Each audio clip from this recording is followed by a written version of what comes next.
We discovered the most amazing thing. Around 3:47, the crew punctured the wall of an underground cavern. The cavern is teeming with never-before-seen species and wildlife. It's full of life and plants and the cutest little weird animals. It appears most of them are marsupials, and oh my god, I've never seen anything like it. And oh, the plants have bioluminescence. I mean, it's incredible. It's the most incredible thing I've ever seen. The cavern is about 12 square kilometers from our initial drone survey, and it has at least 43 unidentified plant species, 17 animal species, including 4 mammals and 6 amphibian species. It appears as if this cavern has been completely shut off from all external life. This means this could be the greatest scientific discovery in centuries, maybe ever. What's even better is that because our rigs have pressurized cockpits, we were able to preserve the microbial environment integrity of the biome. The drone we sent went through a full microbial life sterilization process, so no new microbials were introduced to the cavern. As of tonight, we were able to think of a process to sterilize our biosuits so we can safely enter the environment without risk of damaging the biome. Tomorrow, we will attempt to catalog all species of plants and animals so we can have a better understanding of what we are dealing with here. End of audio log 18. Yo, what is going on, you guys? It is your 2 favorite hosts, Brandon and Blake, baby. We're here. We're here for another episode of your favorite video game podcast, the Sticky Buns podcast. Man, you know what's going on. You already know what's going on. We're going to talk about some pretty cool stuff for you guys here. We're going to talk about some 3DS stuff. I'm going to talk about Elden Ring. Ooh. Anything else, Blake? I'm going to talk about Guardians of the Galaxy. Ooh, Guardians of the Galaxy. Yeah. Before we get into it, though, I really just want to say something. I want to share some personal stuff that have been going on in my life. I had dude, I just had a crazy month this last month, and I just wanted to say something like in regards to the pod. It's just been just doing the podcast with you, Brandon. It's just like such a positive in my life, and I just absolutely love doing it with you, man. I have a blast every time we do it. So stop. Yeah, stop. I just wanted to share that, man. And man. Yeah, I just moved this past weekend, so I'm in a brand new place. Don't know if you probably picked up on it a little bit, but I was very dissatisfied physically with where I was at in my previous place. It wasn't a great place, and we're still kind of, I don't know, I'm kind of in dispute with my landlord about some, I personally wasn't even on the lease, so this is all through my old roommate. I don't know, it was a very bad experience, very bad living situation, and just now that I'm removed from it in a new place, I just didn't even realize how bad it was at the time until I was okay, I'm in a new place, and I don't know, truthfully, I'm in a better neighborhood. Me and my girlfriend, we got a really nice apartment, and it's rent controlled, which probably doesn't mean anything for you if you're not in New York City. It's actually kind of complicated, so maybe I'll get into it another time. But basically, I got a super awesome apartment. Oh my gosh, Brandon, the people in my building, dude, they're so nice. And we got an elevator, so I got a great view. That's amazing. Yeah, dude, it's awesome. I'm so happy for you, bro. Thanks, man. I'm so happy for you. Yeah. And thanks for sharing that with us, man. That, that's really personal. It means a lot that you're sharing that with us, man. Thank you so much. Yeah, no problem, man. Yeah, so I just in a better place, better headspace, better physical location. And yeah, I just wanted to one more thing before we move on. In regards to our podcast being uploaded and stuff, I had truly a crazy month last month. So I upload the podcast, and the past one was, I don't know, normally we upload on either Sunday or Monday. If we're running late, it goes up on Monday. This past episode got uploaded on Thursday, which, if you're looking back, it's not a big deal. And we kind of, at the beginning of this whole thing, we're hey, we're not going to apologize if we're late or anything. And I used to be a big apologizer. And then I was just hey, you don't have to apologize for things like this. So instead, I'm kind of looking at it in a healthier way. That's just say thank you. So seriously, like, thank you for listening to this podcast, and like, thank you for your patience. And if we ever have like a late upload, like, it's coming. Like, we're not just going to stop out of the blue. Like, we do plan these things we do every other week. So we definitely plan it in advance. And sometimes, like, we're just two dudes out here. So if it's a little bit late, like, we appreciate your patience in that. So thank you. You guys are awesome. And thank you for listening, just in general. Yeah, just piggybacking on that. Thank you guys so much for tuning into our episodes. It means the world to me. And I know it means the world to you too, Blake. And man, I'm getting emotional even just talking about it, man. It means so much. Yeah, truthfully. And just also, Blake, this also has been a huge positive for me this past year, just coming here and talking about what I've been up to, the video games I've been playing. So yeah, Sticky Buns podcast. Stay tuned. Yeah, thanks, Brandon. And yeah, dude. I mean, it's completely mutual, dude. I mean, we just love doing it. So on that note, man, do you want to get into it a little bit?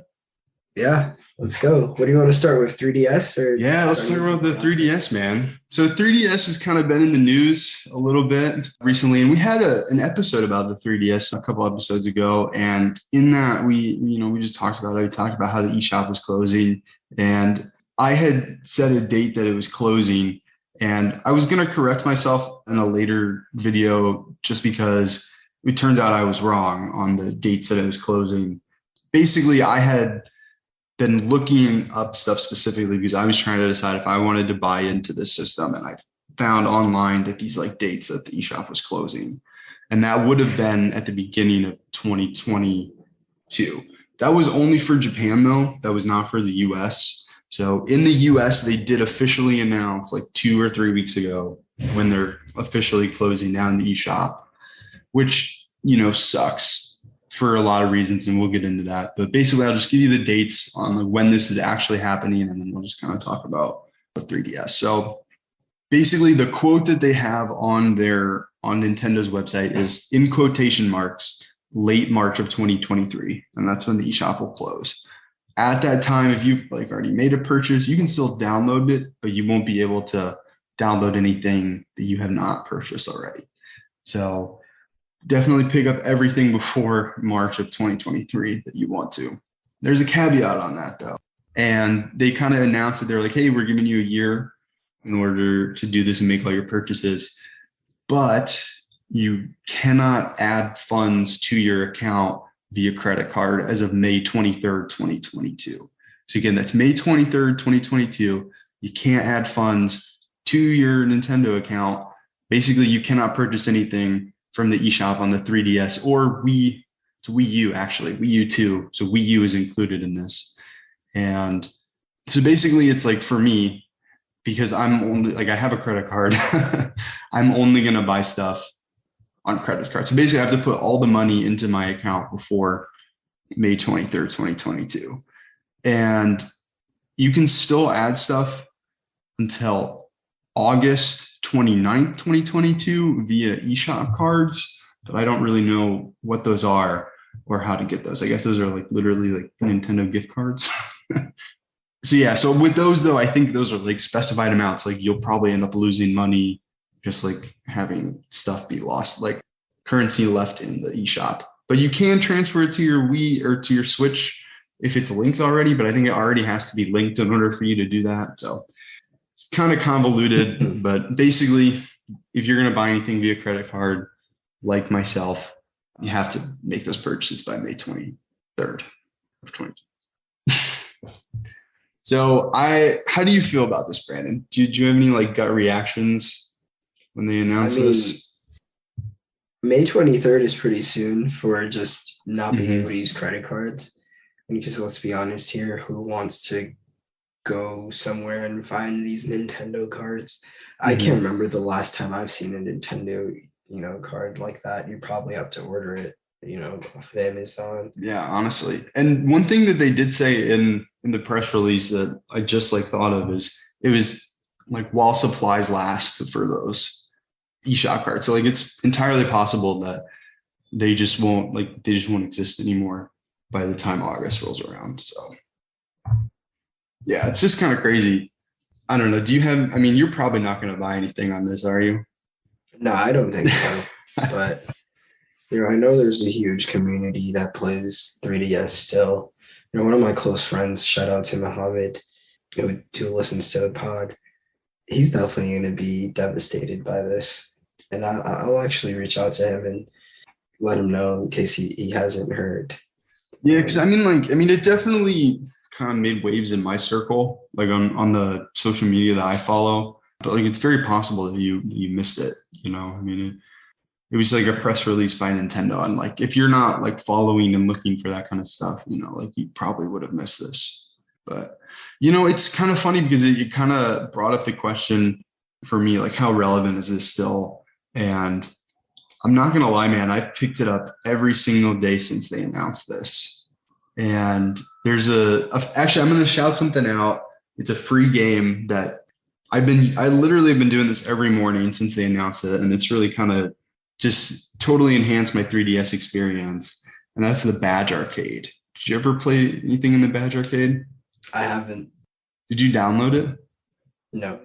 Oh my gosh, dude. I'm telling you, man, this Badge Arcade thing is really cool. And like, I think we talked about in our 3DS episode about themes and how we kind of wish that the Switch had themes. But basically, just to kind of give you a rundown, if you've never played the 3DS or if you haven't really experienced the Nintendo system, this is kind of what a theme is. But basically, it's like the user interface, but it's themed based on their intellectual property. So like, just imagine like how cool it would be if you booted up the PS5 and instead of seeing an ad for whatever their new game is or that Uncharted movie, instead of like having them force that down your throat, you get to see this background that you specifically picked out and bought. And it's like your favorite character or like your favorite couple games. Like I think you can shuffle 10 and I think I have like 12 or 13 themes that I bought. So like every time I boot it up, I get to see like a different theme. And like one of those is like, I have like a couple of Zelda ones. I have a Team Rocket one from Pokemon, Alpha Sapphire one, and like a couple other like Pokemon ones. So it's pretty cool. And it's just like themed that way. I got like a Pikachu one. So every time I open an app, it like makes the Pikachu sound. And it's really fun. But the Badge Arcade, so also like really quick about the Badge Arcade, it's very much kind of like feeds on like your gambling kind of brain. And it's literally like one of those crane machine games, but you can like use the crane machine to get badges, and they're like little pins of characters that you can put on your home screen in the place where an app would be. For example, I've got a couple Pokemon that are now in my home screen as where so basically, I guess to give you a better example, I have Pokemon Crystal as a virtual console game on my 3DS and surrounded by a Pokemon from that gen that I got as badges. And you can play 3 times for free. And then it costs $1 for 5 plays at this crane machine, which obviously like crane machines, like they're made to make money. You know what I mean? Yeah. It's kind of scummy that they did that. But I mean, honestly, I put a couple bucks into it, like $5 on like things that I really wanted. And at first, like I did a couple, I spent like $2 or $3. I didn't really feel bad. But then I had one day where I was like, I really want this. And it took me 10 tries to get something. And I was like, I just wasted like $2 trying to get this thing. And I was like, that didn't feel good. So I haven't paid any money since, but yeah, so it's really fun. It's free to play and you can like totally spruce up your 3DS like screen on it and you get free plays every day. So that's something that's really cool. That's been keeping me into it. And I don't know. I just think it's awesome. I think it's a cool thing. I wish that the Switch had it. I just think that'd be really cool. I'm surprised you never did that, man. That's pretty cool, man. The crane machine. Yeah, man, badges are super cool. You should check it out. You can download that for free until late March of 2023. If you're looking for something to do or a reason to pick it up. I honestly, Brandon, I feel you really check out like the newest games. And I don't know, I really sometimes I'm a little bit jealous that you just feel like you don't have to go back. But I feel like I just missed all this stuff and I really want to go back to it. So I don't know, man. I was thinking, I'm like, maybe I'm just sick. Like, maybe you are. Maybe I am. Because like, honestly, like when they announced this, dude, I made a full ass like budgeting spreadsheet of all the games that I want to pick up that are like digital exclusives. So, oh man. Yeah. And I have a list of 20 games that I am for sure going to buy. So yeah, you're going to probably be getting some more 3DS content from me specifically. I'm just going to be talking about some 3DS games. It's fire. I'm loving the 3DS content. It's very Blake. Hey man, I don't really know why, but I don't know. I just feel like I have to give it a go. I feel like I missed it, and I feel like it's just something I'd be really into. Which honestly, I have 2 games that I want to talk about today that I'll just talk about them really quick. They're 3DS games. And if you're like, hey, maybe I should dust off the 3DS, blow the dust off the screen, pull out the stylus. There's these two games you should definitely check out. And honestly, Brandon, I think you're really going to think this is like a cool idea. So basically this one is called Sketchy Snowboarding, and it's spelled sketchy. And it's basically, it kind of looks like this figure that was drawn in a sketchbook. And I bought this because of the eShop description. So I'm gonna read that really quick. And it says, a hand-drawn infinite snowboarder where no 2 runs are the same. Carve, ollie, grab, grind, and spray folklore beasts to progress through 100 unique challenges. The art, sound, and code was created in Colorado and outdoors whenever possible. This project kept me sane during a skateboarding injury in 2018, and I hope you have as much fun playing it as I did making it. I don't know who the creator is, but it's just like touching. Yeah, it's really like, it's like I made this thing during an injury, and it's literally, it looks like somebody drew it in a sketchbook and you're playing it as a video game. And you couldn't really see this because I said it out loud, but in the description, the word art was in quotation marks. So they were saying it's like not really art, but like because it's sketchy, you know what I mean? Like it just looks like a sketchbook. And basically you're just like this dude on a snowboard and you're just kind of like going down the mountain, and you have to go to like the right of some objects, the left of some objects. There's ramps, and you pick up coins. And like I just had one challenge where there's a jackalope and I had to spray the jackalope. A jackalope? Yeah. Do you know what a jackalope is? I don't. Oh my gosh. So a jackalope is basically like a rabbit that has antlers. Interesting. A rabbit with I think it's like a folklore beast that is like created out of the West. Let me see. Yeah, jackalope. It's like a mythical animal, but I don't really know the origins. Yeah, it's from North American folklore. So it's like a very new mythical beast, I guess. Here, let me see if I can find the origins of this. That's awesome. It says the term jackalope was most likely coined by taxidermists who reproduced the horned hair of legend by grafting pronghorn horns onto the mounted heads and complete body of a jackrabbit. Because I guess like jackrabbits are pretty big. Like they're about the size of like a small cat, and they just put antlers on them, like taxidermy. I don't know. Who knows? But it's kind of funny, just like that they're just kind of hopping around the mountain, and you spray them in snow, and they just like can't move anymore because you just like sprayed them with snow. So, and I mean, the game was $2.99, and I've had a blast with it. Like it very much just fits that, I don't know, like arcadey skateboarding, snowboarding kind of vibe. So definitely liked it. Definitely worth checking. I mean, it's $3, you know, like it's definitely worth checking out. Yeah. And there's another one that I thought was really cool. 80s Overdrive is what it's called. And I'm just going to say, I literally bought this because of the price, and I saw the art and I was like, oh, like this is a no-brainer.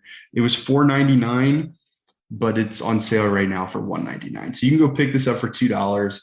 And honestly, you should Google this game. Like the art of it is very cool. It's called 80s Overdrive. And it's basically kind of just like this neon Mario Kart. And it's just like this super arcadey like racing game where you can have like this orange, like neon orange or neon pink Ferrari or like Lamborghini, and you just kind of go in these. Wow, it reminds me of Vice City, GTA Vice City. Yeah, Interesting. it's really vibrant and it's like super fun and it's like very easy, very chill. It looks And fun. Yeah, I'm looking at images. yeah, I just think it's crazy that like something like this doesn't exist on a modern. I mean, like I want to say, I mean, I guess 3DS is still modern, but they're like closing the eShop. So like, I just wish that something like this existed on Switch. Actually, Yeah. as I said that, I just saw a picture of it on Switch. Let me see if this is on Switch. Yeah, it is on Switch. Okay, well, all the more reason to check it out. Yeah, I might want to buy that too, low key. It's really very cool. fun, man. So I can't find a price for it on Switch. Did you find a price for it on Switch? Nah. Yeah, I guess maybe check it out on the eShop. I don't know, but definitely, I mean, for $199 on the 3DS eShop, like it's a no-brainer. Like it's super fun. Just like driving through the art is just cool. So definitely worth checking out. And I don't know, man. I don't really have too much else to say other than I'm kind of sad that the eShop is closing. I guess I could run down my list of 20 games that I made in an Excel spreadsheet. Would you want that, man? Would you want to listen to that? No, Blake. Again, you're sick. I'm sick. Again. All right. Next topic. Next topic. You gotta go, man. Yeah. No. Yeah, you gotta get me and my 3DS sicko out of here. On a more positive note. Yeah, that was positive, man. That was positive. There was a new release that came out, and man, it got 10 out of 10 on literally everything. Everyone who's played this game absolutely loves it, and if they don't love it, they don't love themselves. Oh, it's wow. It's actually, man, I think this is the second highest rated game ever. It's so good. It's so good. And the title of this game is Elden Ring. And we spoke on this game a little bit. We've been waiting for it to release. We've been anticipating it for a while on this podcast. And it finally came out. I got it for my birthday, thanks to my uncle. Shout out to my uncle. He purchased that game for me for my birthday. Man, I'm loving it. What do you like about it, man? How is this different from other games that we've seen? I mean, like, is it the lore? Is it the story? It's different. It's the lore is definitely awesome. The lore is amazing. The story, there really isn't a story, and that's why it's been different. It's because, you're mainly being guided by this one. I would call her a girl. I don't want to call her a girl. She has a name. I can't remember her name, but she's basically like a guiding spirit, and you are tarnished. And what that means is you're in the land in between, like life and death, and you're trying to like break out of this cycle. Oh, you're in purgatory? Yeah. Oh shit, that's kind of cool.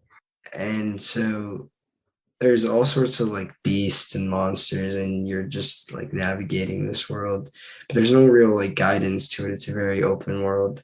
It's like Skyrim in that sense, where you just like can go and do anything, interact with anyone.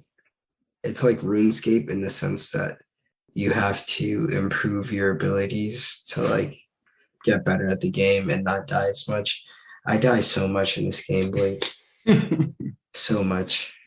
Do you think the combat's like similar to like Ghost of Tsushima or anything like that you've played? Or is it just like totally on its own? No, it is a little bit. It definitely is a little bit Ghost of Tsushima in the way that like I would swing a sword, and it has a lot of like Dark Souls elements. Have you played any of the Dark Souls games? I haven't. Yeah, I haven't either. That's kind of like everybody keeps saying that if you like those games, like you're gonna love this, and I just feel like I never played any of those, so I just don't really. I mean, like I've been meaning to, because some of the games that I like love, Jedi Fallen Order and Ghost of Tsushima, which are probably some of my favorite games of all time.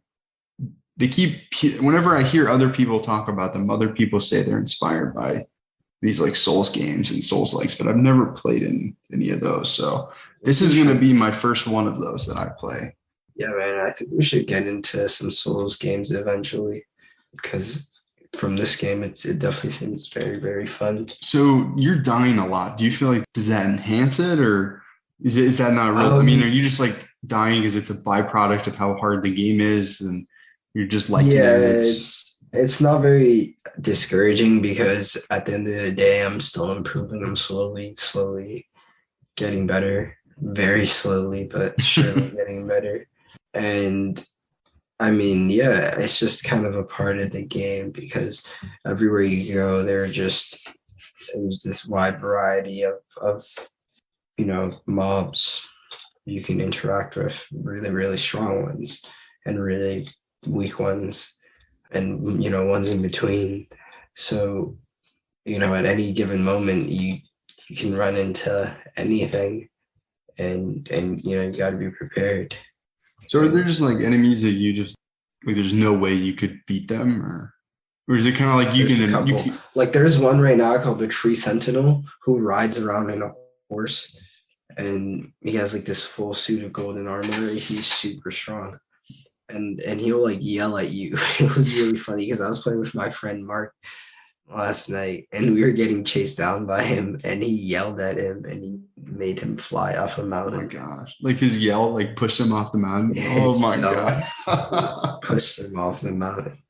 I was dying of laughter, as you could imagine, but then he started chasing me and that was no joke. I barely survived that. Honestly, I just kept running and running. So when you die, what do you lose? Is it like, are you punished for dying, or do you lose anything? Yeah, you lose your runes. Runes is the main currency in the game. You get it by defeating mobs or finding treasure, selling anything that you've found in the world, and you use runes to level up. And so when you die, you lose your runes, but you have one opportunity to get them again. You only have one opportunity? Yes. If you die again, you've lost your runes. So is it kind of like as soon as you get the runes, you should spend the runes? If you can, ideally. If like you're going to level up, which is all I've been doing, is just spending my runes and leveling up. I mean, occasionally I bought like some equipment, but I'm finding that it's futile because I can't load the equipment because my abilities aren't high enough.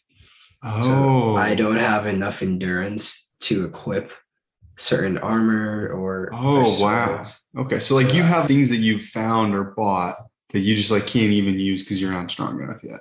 Exactly. Damn, that seems like it's pretty punishing. I mean, it seems like you're not really fazed by that though. It's just something about the game that it's so easy to love, and man, you honestly just have to play it. I love the multiplayer facet of it.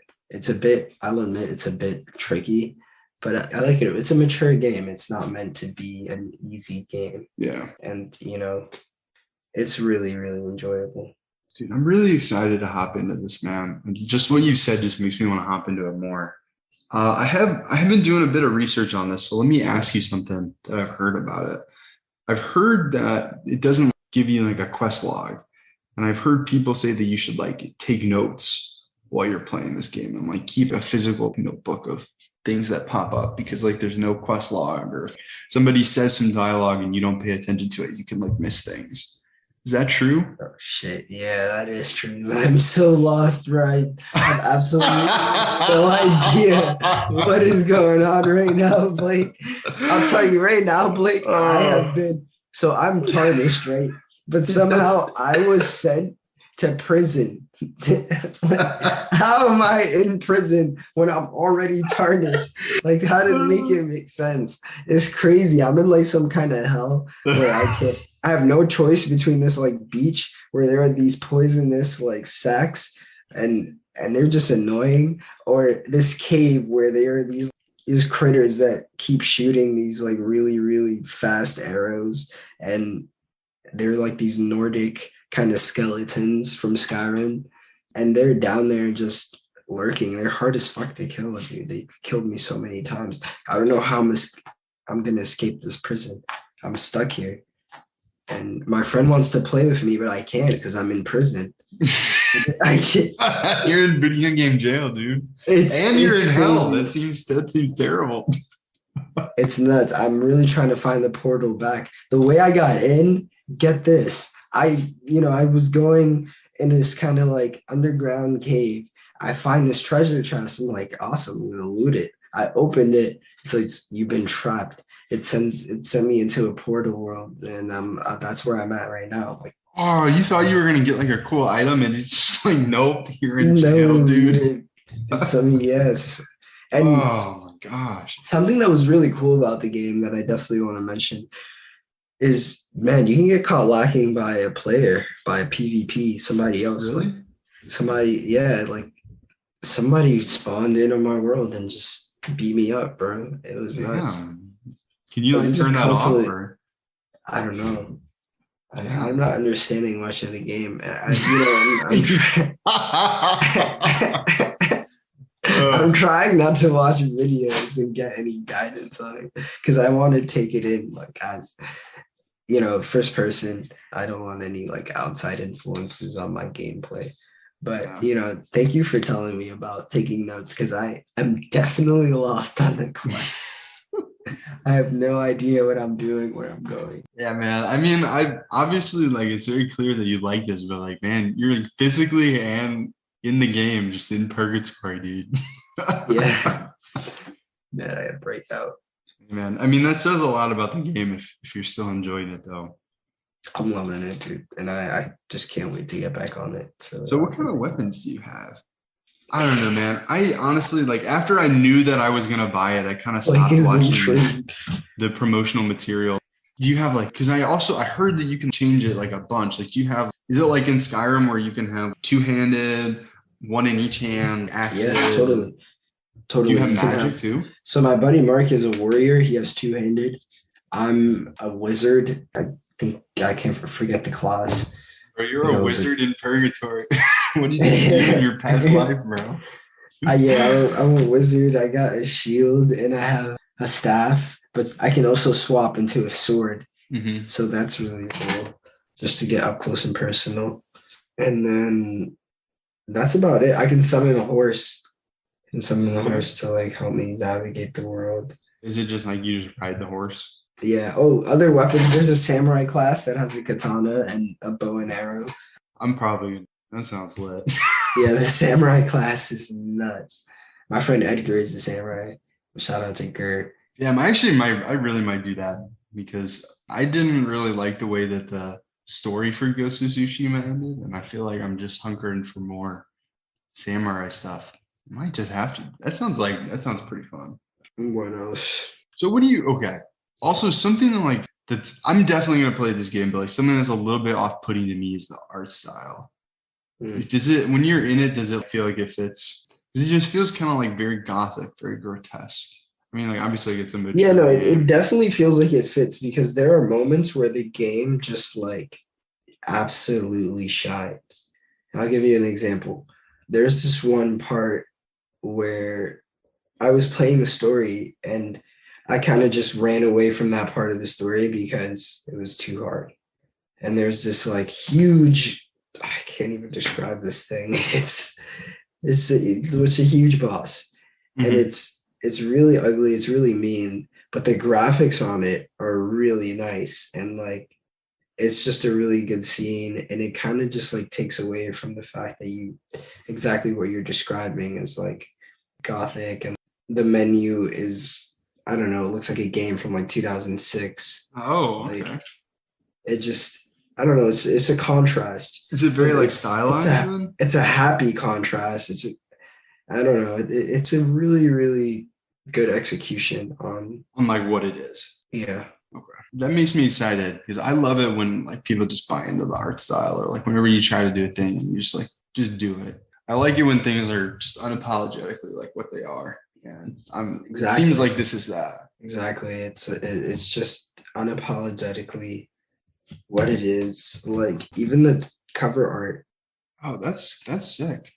Yeah, it almost kind of looks like sacred geometry in a way, but not. Yeah. Like it's like. And you see that tree, right there. That's like the center. It's like is that a glowing tree? That's in the center of the world. Oh God, man. So like J.R.R. Martin, he did like all the lore and stuff. Like I'm assuming he didn't design the game, but Man, I'm excited to check this out and just to see what kind of depth there is to it, man. Okay, so really quick on the graphics and stuff, like how does it look? I mean, you said it was good, but does it feel like this is like a next gen game? It does feel like it's a next gen game because the combat is very well put together. Even when I'm playing PvP, even when I'm playing with other friends, of course it has its quirks, but it's a game that just launched and it's something that can be updated. But overall, it's a great game. It runs on a great engine. It's on the Bandai Namco system, and they've already released a couple great titles like Dragon Ball Xenoverse, Dragon Ball Xenoverse 2, and they really executed well in those games. I really enjoyed those games. That was a huge, driving factor for me wanting this game, is just knowing that Bandai Namco was going to make it, and they executed. Man, damn, I'm really excited to hop into it, man.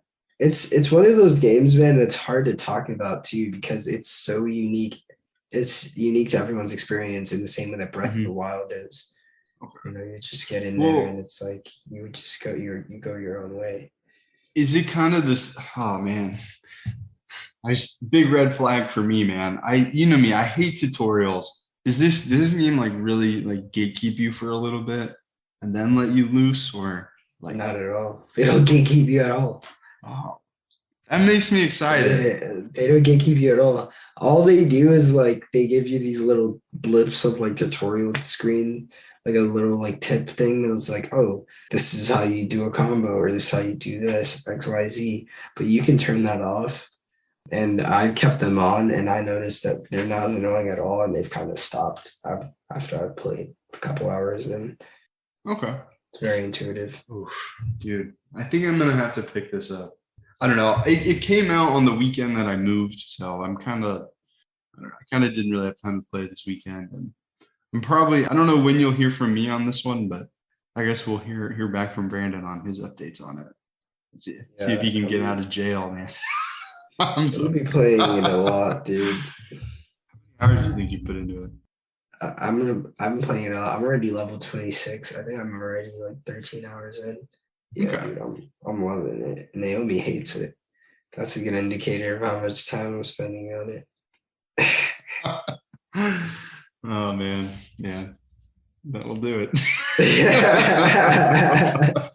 Blake knows. Yeah, I very much try to like whenever. Actually, I don't know how this is gonna go with like me living with my girlfriend. I don't know how much me playing games is gonna seep into it, but I feel like at the moment, like right now, we have like a 1-bedroom apartment. Like we were looking at some studios, and I was like, hey, like I work from home. Like I really think we need to get like a 1-bedroom, and we found a really nice 1-bedroom. So there is like a bedroom with walls and a door, and then there's like the living space where I have like my TV set up. And I feel like at the moment I've been doing more stuff in bed where it's like I'll just have my 3DS or my Switch in there, and then like in the morning I'll come out and I'll have like some time with the console like in the other room while she's still sleeping before work. So maybe this is I do this every morning kind of thing. I don't know. We'll see how it works. Just gotta fit the time in. But we've set up before like video games, like they can really consume your life. So like, hey, seriously, like do other things in your life. Like there's more to life than video games. And it can be super exciting when a new game comes out. And like I'm probably gonna sink a ton of hours into this when I grab it, but definitely just try and be healthy with it. They kind of say like a healthy benchmark is about 10 hours a week. So just kind of take that as you will. Yeah, make sure you're doing other stuff in your life. Dude, can I tell you about Guardians of the Galaxy, man? Yeah, go for it. So I'm going to be honest, man. The last time we talked about it, I thought I was halfway into it. And I was not even a quarter of the way into it when we talked about it last. And I truthfully, like, I saw like the chapter marker and it said like how many it said chapter whatever. And I Googled how many chapters were in the game. And I was like, oh my God, like, are you kidding me? Like, I was like, really kind of just want to move forward with this. And that was like not a good sign for me. And I was like, man, like maybe this game, maybe I'm not actually enjoying this as much because I want to like get through it. And turns out that's absolutely not the case at all. But I definitely felt that way for like a moment. So I just wanted to say that. And I think that this game has a very slow start for the first quarter of it because it's kind of very new. It does something very new. And that's kind of what makes it a really cool game. So first off, the combat and like the action platforming, like when you're actually doing the game stuff, it doesn't do anything new. Like it kind of just feels like a third person action adventure game. It kind of feels like a Tomb Raider or what's that game? Like Horizon Zero Dawn. Like it kind of just feels like those kind of games, you know what I'm talking about, Brandon, where it's third person, like over the shoulder, like you kind of know there's going to be combat, you know, there's going to be like side quests. You kind of just know what to expect. Like, you know what you're jumping into. Yeah. This game does something like, so in that sense, it doesn't really do anything new. And that just is what it is. And I mean, like I personally enjoy those games. Like I like those games. Like I've liked all those games that I just mentioned. And that was like more of the same, you know, it's kind of just, I guess, like the bread and butter of the medium right now for these AAA titles. So I was like, whatever, like I'm enjoying that. And I was like, and it's like Guardians of the Galaxy, which is super fun. The one thing that it does that is just absolutely so cool, Brandon, you're just in this world and the team members, like the other Guardians of the Galaxy, are constantly talking to each other. And most of the time, they're not talking to you. I think I kind of said the last time that Drax was like just being a dick. And he was just kind of like antagonizing everybody and like pushing buttons and just like kind of being like I don't know, he's just like being a douche. And you could step in and like stick up for people. And most of the time, like I choose not to say anything because the conversation's not directed at me. And it's, I don't know, like sometimes Drax will say some douchey thing about how Gamora was an assassin, and he'll ask her something about Thanos. And I was just like, oh, I want to hear what she says about Thanos. So, because like I'm a fan, I was like, I don't really want to, I'm not going to interject. But like sometimes you can be like stick up for Gamora, and it's just like your person Peter Quill would be like, hey Drax, you know, like we're a team here, like don't say that. And it kind of just like, truthfully, man, just experiencing this game, it's made me like the Guardians of the Galaxy like 100% more than I liked it as like the movies. And I just feel like the characters are so much more fleshed out. The story is so much better than the movies. And if you liked Guardians of the Galaxy, I think this is just done so much better in such a more interesting way. Because, oh my gosh, I'm trying to think of the actor's name that plays Peter Quill in the movies. He's in Parks and Rec. He's playing Mario in the new Mario movie. Do you know what I'm talking about? I know exactly what you're talking about. I can't remember his name.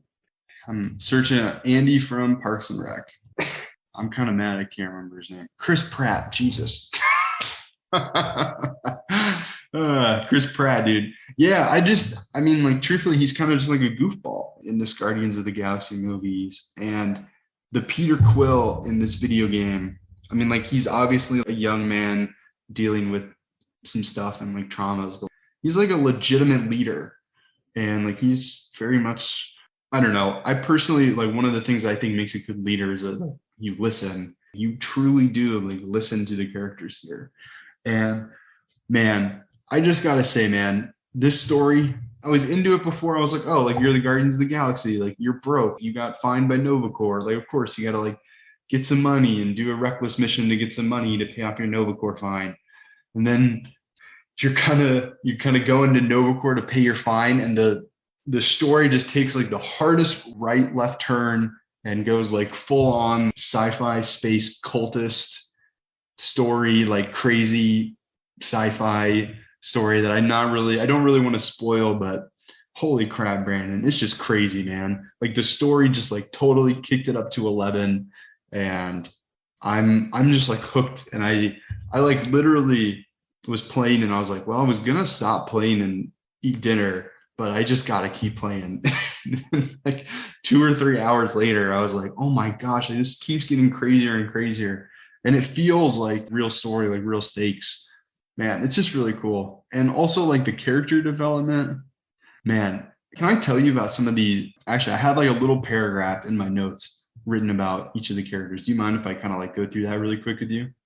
Go for it. Dude, so Rocket, the last time we spoke about this, I think I had mentioned that his like backstory was really traumatic. And basically he was like created and given sentience by the Kree Empire. And basically he was like a slave forced to kill and terrorize people for the Kree Empire. And if he didn't, he would be like killed.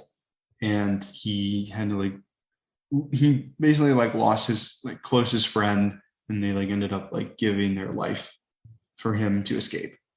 And his it's also, each person has their own room, and like this is something that you can pick up in the room and talk to him about, and he'll just like talk to you about it. And it's just like crazy because you start to sympathize with, hey, like he's just been pushed and pushed and pushed, and like maybe he wouldn't be like a killer, you know, had he been pushed in another way, but like it's like he was like forced to do it. So it's like, of course, you know, he does that. And it's very clear that he likes to tinker, and he likes to like, he's an engineer.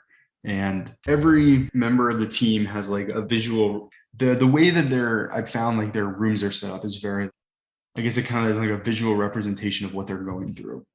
So like him in his room is just covered in schematics because he's really trying to upgrade. So he's really trying to upgrade the Milano's weapon system. And so like his room is just like covered with these schematics. And you kind of just get to a point with him where you're just, hey dude, like you don't have to like keep pushing us away. And it just culminates in like a big fight. So basically where I'm at right now is you and Rocket are kind of on the mends, but he's still pissed about, I don't know. I just don't want to spoil it, but basically I'm pretty sure that there's no other way to do it. And like Rocket is going to get pissed at you. And that's kind of going to progress the story. And his mirror, so like each Guardian has something different with their mirror. And I think that kind of visualizes kind of what they're going through. So like Rocket's mirror is covered with blueprints, and Groot doesn't have a mirror. And his room is just covered with exotic plants. And he says, I'm Groot. You know, I mean, what do you expect from Groot? But it's, I mean, like you could seriously walk up to Groot and hit A and talk to him. He'll just say, I am Groot. And he'll just like say it in all different kinds of ways. You know what I mean? So like you can just keep talking to him. He just says, I'm Groot. And but I mean, like it really feels like you're starting to like, I don't know, understand him. I don't know. Maybe I'm just going crazy because I'm talking to Groot so much. I am Groot. Just reading into it, man. But Gamora, so I guess I don't know if I was able to get into her room at first, but actually like before I got into her room, I like walked in on her in the cockpit, and she was like on like it was kind of like the eBay of this Guardians of the Galaxy universe. And she was just looking up like a doll auction. And she like was about to place a bid for this like toy doll. And you can say, like you basically get like this whole dialogue tree, and you can basically either choose to like pretend like you didn't see it, or say like you saw it, like you can't hide. Just like you have to talk to me about this. And basically she's just like, yeah, like I don't like it to come up and, you know, our missions, and like I'm on my personal time. Like I like to collect dolls. What's wrong with that? And her room is by far the cleanest when you go in there. She has grapes, and it kind of gives off like a girl's room, like, you know, like a girl's room that's like princess themed, you know, kind of like everyone kind of goes through that phase. Yeah. Or though I mean, not everybody, I'm assuming most people go through that phase. And her bed is a little bit messy, but it's made. And hers is the only bed that's made. And she has a rug. She has a piece of art on the wall. And she has a very neat display of weapons and her spare armor. And she's got like a little doll collection. And her room is the only room that has like a spare chair in it. And her mirror is covered by a drape. It's like a very kind of girly drape that just covers her mirror. And she has got a couple other drapes that like cover the walls. Like it's very clear that she cares the most about her space. And I don't know, that's just kind of interesting. And it's kind of cool because like she's obviously clearly struggling with the fact that she was like stolen from her family by Thanos. And now she has her own space, and she's like allowed to like make it what she wants, which is really cool. And man, that's just pretty cool. I don't know, it's kind of emotional, just kind of like seeing that and like just knowing what they're going through. You kind of just hear so much, and you kind of just, based on like different dialogue options, you can tell it bothers her when Drax like keeps calling her like Thanos' assassin. And it's kind of crazy. I'm not going to spoil this, but you find out the story of how she got her name, the deadliest woman in the galaxy. And it's a very interesting story. So definitely worth checking out just for that.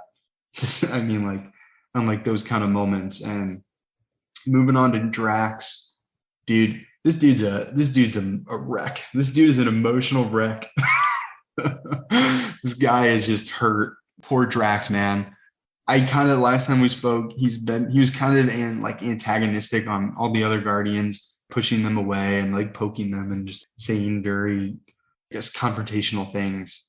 And he kind of has this moment where he's like, his arms are folded and he's like looking out the Milano's window, and you go up and talk to him and he's like, "Hey bud, what's going on?" And he's like, "Oh, Peter Quill, like I've just been contemplating life." And and he's kind of just like, "Hey, I don't think that we would have made it out of that mission without," I'm pretty sure he says, the rodent, the tree, and the assassin, if they weren't nobly fighting beside us, I don't think we would have made it out of that. And you kind of say, "Yeah, like I've been trying to tell you, Drax, like life is complicated, and like just because these people have a bad past, it doesn't make them bad people." And he said, "I just lost this certainty about life, and I just had these values on my life and my old planet, and I just no longer possess the same views." And Peter is kind of just like talking him through it, and he's like, "Hey man, you'll probably, find another piece with meaning of life again. You just keep working at it." And it's just crazy because like when you go into his room is like very, I don't know, like I said, you very clearly see what they're going through. And man, his room is definitely intense, I would say, because you like walk in and there's just like punch holes. Like, like if you walk into a room and like, I don't know, like, like when people punch lockers and you can see that they punch the locker. Yeah. It's just like his room is just covered with those. And he has like this little shrine of like a picture of him and his daughter and his wife. And his mirror, you can tell he punched his mirror. So his mirror's like shattered and like there's shattered glass on the floor. So he like punched his mirror and broke his mirror. And there's just like punching bag, weight sets, and it's just clothes and bedding just kind of thrown all over the room. And I don't know, it just makes you feel bad for him. I don't know, he's just, all the Guardians are like very clearly struggling with stuff. And Peter Quill's kind of struggling with the loss of his mom. And basically this Peter Quill, like he sees his mom get murdered by aliens and he gets kidnapped, and which is not dissimilar to how it is in the movies.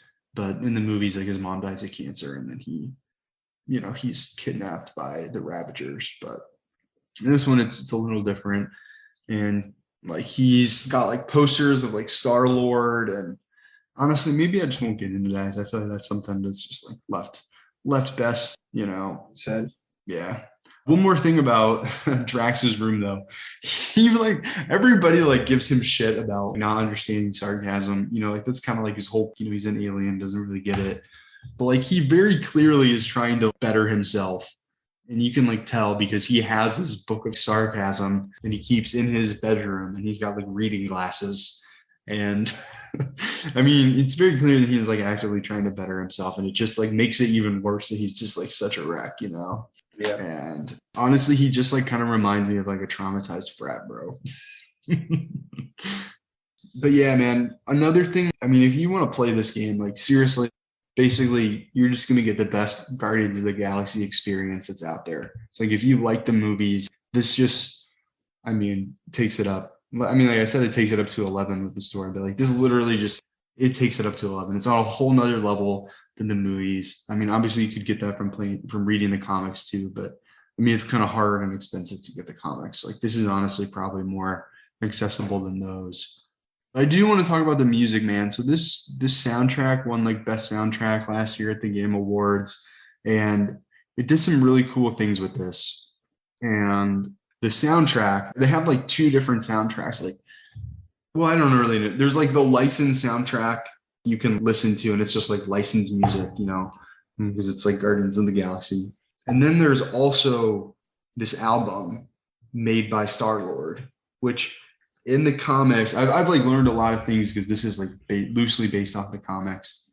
Star-Lord is the name of a rock band that was like prevalent on Earth and was Peter Quill's favorite band when he got kidnapped. And that's just kind of what he goes by, is Star-Lord. So that's kind of how he got his name. And the soundtrack, when they made this game, they made a fictional band called Star-Lord, and they made an album. And you can go listen to this album on Spotify. And it's a really, honestly, like it's a pretty decent rock album. And it's kind of loosely got like sci-fi themes in it. And it's really, honestly, it's pretty good. And truthfully, like I listened to it when I was working out. I mean, I normally don't listen to rock music, but I was like, I'll do this while I'm working out. And I listened to it while I was skateboarding, and hey man, honestly, it's a pretty good album, and it totally holds up. So go check that out. I think I might have to search like Star-Lord band, and it'll come up. And it's really cool, man. And they just like went way in depth on this band, and it just makes it so cool because there's this like flashback, right? And you get like this flashback, and there's like a Rolling Stones magazine in his bedroom. And you can actually open the Rolling Stones magazine and read it as if it was like they featured this Star-Lord band. And it's like incredibly in-depth. I mean, it's a fake band, like they went and they did this, and they got the rights from Rolling Stones to put this fake band in Rolling Stones, and they like modeled it off like what like a magazine would be at the time. And just like small detail, like you don't have to read that. I mean, like me being me, I went back and read that, and it kind of just like paints this band in like total mystery, and it kind of hints at that all of the band members have like broken the law to various degrees at some point in their life, because like one of the Rolling Stones questions is like, it's like, why don't you guys like put your last names on the album? Like, surely you guys want your last names on there. And the answer is like, hey, like, I don't really know if we can say anything about that at the time. Like, we really just got to protect ourselves. I mean, it's like a fake band, you know what I mean? It's like, of course they're probably not going to put like a fake person with like a first name, last name on actual people that created this album. You know what I mean? Because like real people obviously made this album, and it's incredibly good. Logistically, they're not going to put like you know what I mean? They're not going to put fake band members' full names, for people that like, are established artists. And it just like things like that is just really cool that they have that in there. And it's just funny. They just like can't, but it's like a whole thing, and they're just really playing them up as like bad boys in this like Rolling Stones article. And you don't have to read it, but it's cool that it's there. Like you can literally pick it up in his bedroom during a flashback and read the Rolling Stones article about the band. So, and yeah, dude, there's just an evil space cult that's after everybody in the universe. So it's crazy, man.